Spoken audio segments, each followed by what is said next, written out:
Hello and welcome to the Poe-Cast. And Benjamin has gone crazy.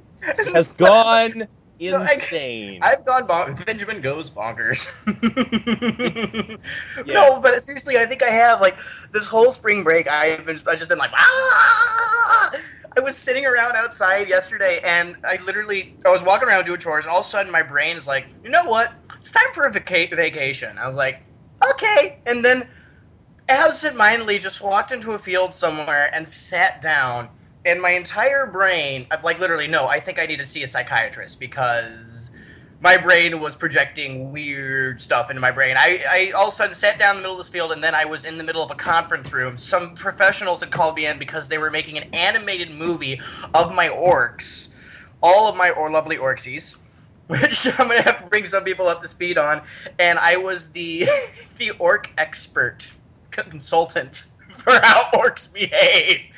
And I literally sat out in a field for 2 hours just going through this little scenario in my head. I was just so happy, happy, happy. Describe exactly what happened. Oh, but what else should I tell about? The bombers are flying in. Oh, the bombers! Gosh, I was sitting there and I was in. You'll have to forgive me. This is my brain. I'm sitting there and I'm watching them animate these orc bombers, a squadron of orc bombers, and they all bank to the left and dive down. And I started yelling at it. I was like, no, no, no, no, no, no, no, that's not how it works. And they're like, wait, what are you doing? I was like, you guys are paid professionals. You're animating this. I just went crazy on them. And they're like, well, so what we do wrong? And I was like, they're orcs. The first one, he's the leader of the pack. So he's gonna, of course, he's gonna do like this little flashy barrel roll because he's the boss. He knows how to do things cool. And then he's gonna dive down. The guy behind us will be like, well, I can be cooler than that. He's gonna do a barrel roll the opposite direction, do a cool corkscrew and loop back, following the boss down. And then the next guy will be like, well, I can do stuff cooler. And he's gonna do just a plain old loop-de-loop and go behind the guy who's behind him and dive down. Then the guy who's behind him is going to be like, well, I can do that too. And he's going to do a barrel roll. All of a sudden, the wing is poorly made. It just snaps off, and he goes careening down. And then the guy behind him's like, well, I'm going to do a cool trick too. It smashes into the guy who broke in half. And then the guy who's all the way in the back just like, no, I'm just going to go straight down and hope for the best.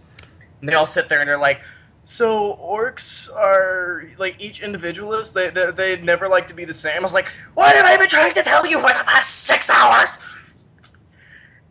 I literally went crazy, and then they're going down, and I'm watching them play this for me, and then they're like, so what do they do? How do they drop those little bombs? I was like, oh, those are the grots. The grots kind of like live inside the planes, and they crawl out, and they're like, okay, so they animate some stuff, and one of the planes is flying down, and the little hatch pops open. All of a sudden, it snaps off because the plane is diving so fast, and the little grot's still holding on. He's like, ah!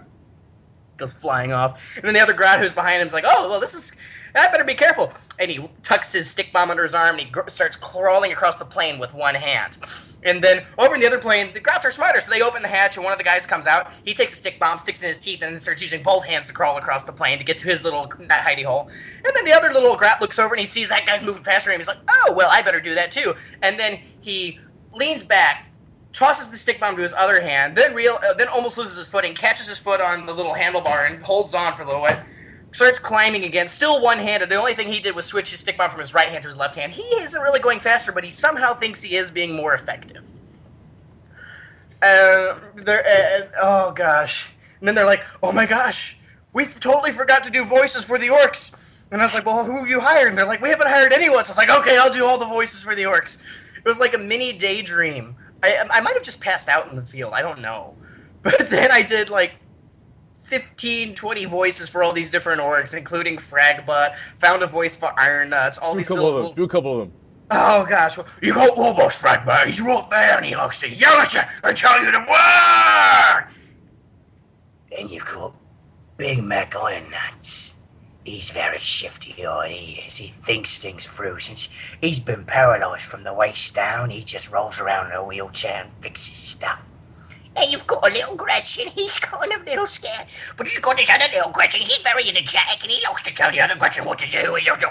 Then you got just the normal little orc who's flying the plane, he tells you how to do it. Oh, it was just crazy. I still am going insane. Oh my gosh. Nergal. What? Nergals, yes, What? I've been infected by the... No! Okay, we've been talking about how I might have been infected by Nergals for quite some You said time. you never would. Well, you said you'd never do a lot of things too, but I slowly but surely succumbed. I was sitting I was looking through my computer. Christopher's banging his head against the desk right now. I was looking through my computer and I came across all the codexes, and then I find the Chaos Demons, and then I'm looking through and I'm like, you know what? I'm gonna read the Chaos Demons just so I can be a little more well-rounded in my knowledge of 40k and stuff. I was looking through, and actually I have to say this real quick. Slaanesh of the 4 Chaos Demons, you know, Khorne, the Blood God, or whatever. Then you got Tzeentch, Changer of Ways, Nergal, Plague, and Slaanesh, who's Pleasure, I believe. Yes, Pleasure. Mm-hmm. But he's got a very neat realm. I mean, it's terrible at the same time, but it's neat. If 40k was real and I was in the 40k universe and I was doomed to have my soul sent to one of the 4 places, I would probably choose Slaanesh's. Because of the multiple different terrible, blissful things that can happen to you, I'll describe a couple. One of them is there's like a lake of wine, and there's 4 giants holding up a table, which is a feast, and they're getting ready to be crushed under the table of this feast. I'm not going to describe what happens to you there, but there's this... Christopher would probably like this place, this little place I'm getting ready to describe too. There's this lovely little beach where you can take a nap. That's all you do. You just take a nap until you cease to exist. And I like the idea of just just sitting down, taking a nice little long nap. Don't tempt me. Don't tempt me. Well, the knight who went there to kill Slaanesh, he went through all these things, and like each time he almost succumbed, but then he saw something bad. But one of the things he noticed was bad was that beach you're standing on is actually the crumbled bones and dust of people who had went down and taken a nap before him. Ew. But anyways, Nergal. Oh, Nergal. Nergal's disgusting, don't get me wrong, but he's just so evil. He's like my right kind of evil. I mean, when I get evil, I get evil. Khorne, Blood God, he's too cliche. I mean, come on. Claiming the skulls of people who in battle so that he can put them at the foot of his throne, and putting all the blood of traitors into this boiling lake. It's just like, that's too that. Then you got Slaanesh, who's just like, hey, let's have a party all the time. Yay! Hey, there's a little nap corner if you need to take a nap. Anyone need to take a nap? Christopher looks like he needs to take a nap. and then you've got Tzeentch, who's just complicated as heck. Oh my gosh. Changer of Ways.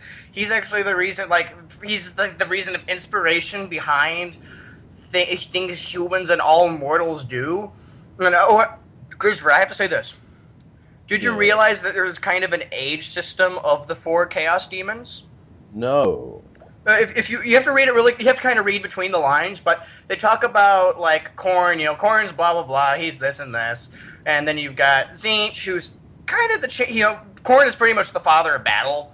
Then he's the reason war is there, blah blah blah. Then you got Tzeentch, who's changed her ways, he's inspiration, so he's been around for a while. Then you've got Slaanesh, who was actually created by the Eldar, if you translate it loosely. What? Yeah, because the Eldar got so prideful and lustful in what the empire they created, and they wanted more and blah, blah, blah, and eventually it was just enough to spark a full-fledged dark god in the realm of chaos.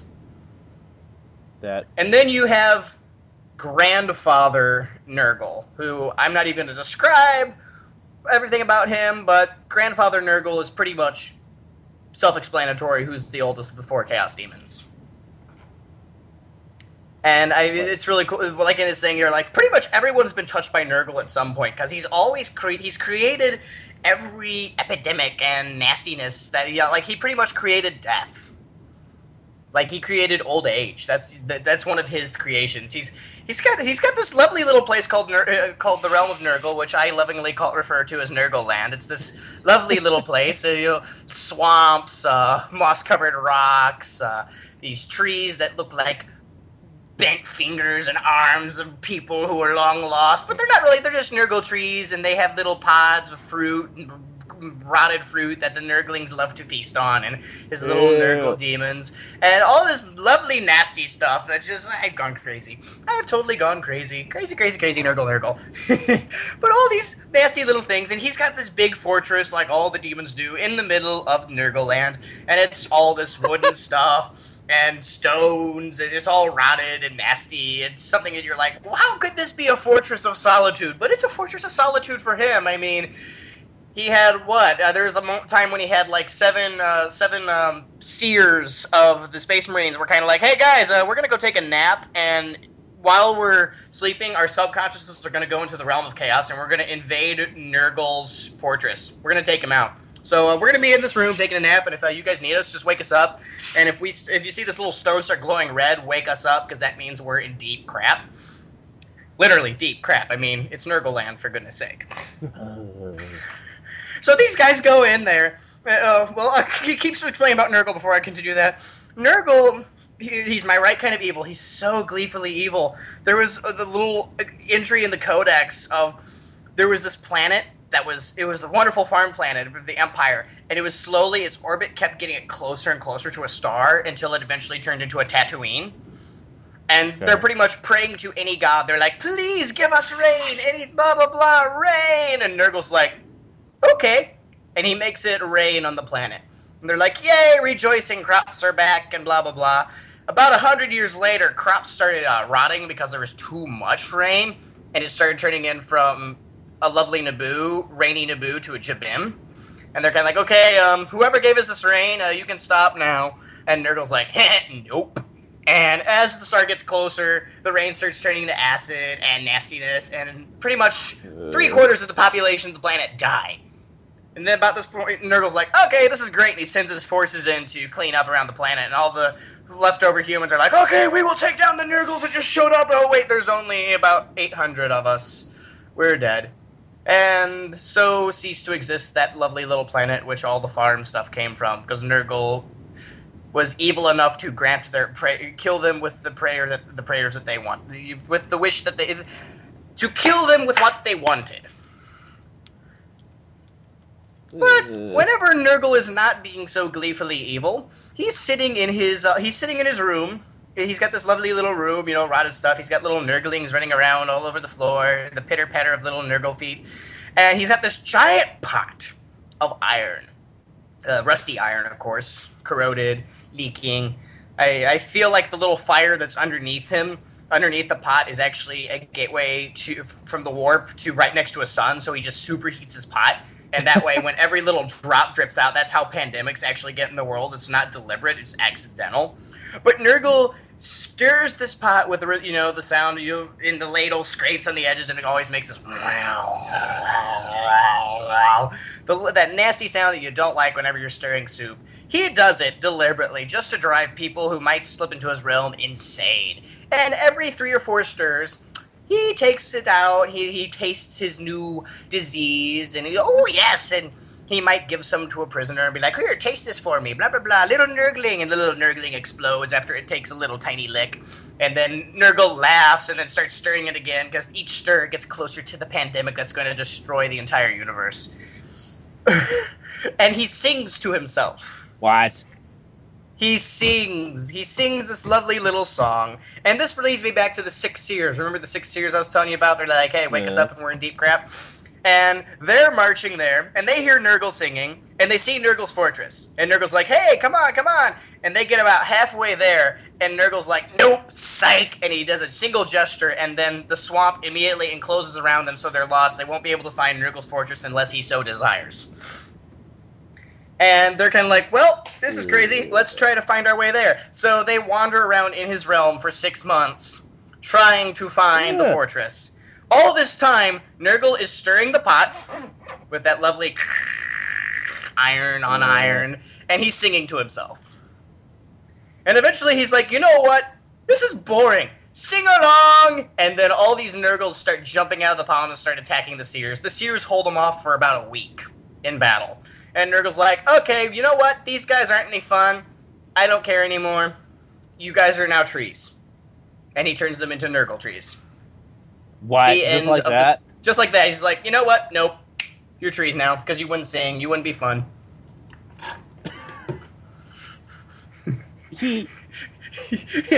You don't join. So if you hear Nergal singing and he says join in the sing-along, if you want to live and maybe not become a Nergal tree, I suggest you join in the sing-along.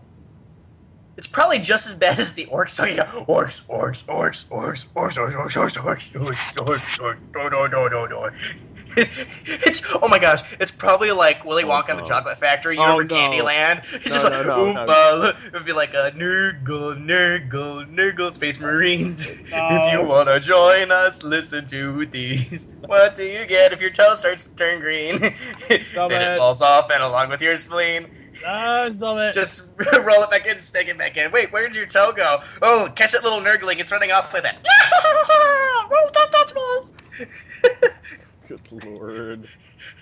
Hey, there is an adorable little Nergling. If you look at the Chaos Space Marines codex, there is a picture of, like, it's all these Space Marines from the knees down and all these itty-bitty little Nerglings, which are the nastiest little critters you could ever see, except for one. All these little Nerglings are running around. One's biting onto a Chaos Space Marine. These others are, like, leaping around. And there's this one who's just standing there, staring vacantly into the night, the battle-torn sky of explosions and fire and demon rifts. And it has baby owlbear eyes. And it's just sitting there with its arms at its side, with head cocked to the side, and it's just staring at the sky. And it's this adorable little blob. It's so adorable. So Nergal is not only completely evil, he has some slightly adorable little minions.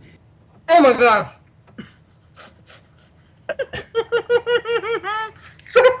Oh my god! What if Slaanesh had a dinner party? Like, it's like each of the 4 Chaos Demons could totally be fit into this special category. You're like, Slaanesh is the new demon on the block. He's like, hey, everybody, that's my family and my bros and stuff, and nobody lives together because they all hate each other. And Slaanesh throws this party because he's the big party kid. He's like, hey, everybody, I'm going to have a party. Everyone come over. So Khorne shows up. He's really angry and grouchy because, I mean, who wouldn't be? You're sitting in a realm of fire, boiling rivers of blood and boiling lakes of blood, and you have skulls. Countless skulls hitting you in the head every day as they pile around your throne. He shows up, he's just like, oh, the party started. And, you know, he sits down. Tzeentch is a little bit late, because, you know, he's the ambitious guy. He's got all the changing of human faces and actually inspiring people to do things and sparking creativity and blah, blah, blah. And they're all like, oh, so, you know, blah, blah, blah, blah. Is everyone here? And then Grandfather Nergal comes rolling in one of those little electric chairs. He's, hey, I'll be for the party, everybody here. And they're all like, oh, no, why didn't you take a shower before you got here? And he's like, is it a potluck? I brought soup. And he sets his little bowl of soup on the table. He starts stirring it and ladling it out. Everyone's like, here, try this. I just made it today. It's like that aunt. You know, the aunt, your favorite aunt that you love. And she shows up, and she's got this food. She always brings that family member, maybe not your aunt, but this family member you love that always brings this dish that they just tried to make. It's brand new. It's a new ingredient. It's a new thing. And they show it to you, and you're just like, oh, I love my aunt, but I don't, if I eat this, I'm going to be sick. But if I don't eat it, she's going to be upset. So you decide to eat it. And then you just regret it the next day. It was a totally bad decision. I mean, in Nergal's case, it's a pot of every disease and epidemic known to man. Or in this case, known to the Eldar, known to the universe, known to demons. And they know it is. But there's this new ingredient that Nergal's tried, and they just gotta do it to keep him happy. Except for Khorne, of course. He's so angry, he just picks the bowl and throws it against the wall. And the poor little Nergling that was in the cup's just like, Grandfather Nergal has captured a goddess. What? He has a goddess in prison. Grandfather Nergal captured the Eldar elves' goddess and imprisoned her. And he has her in a cage in his house right next to him, and he's keeping her captive until she falls in love with him because he won't force her to fall in love with him. Christopher is silent.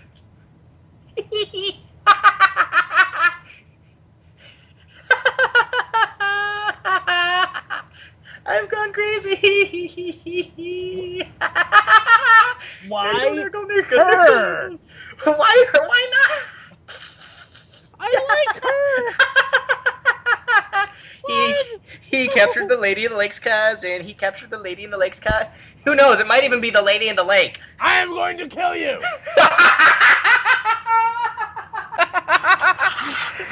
Oh, Okay, that's it. That's it. We're done. No, it's not. Ah!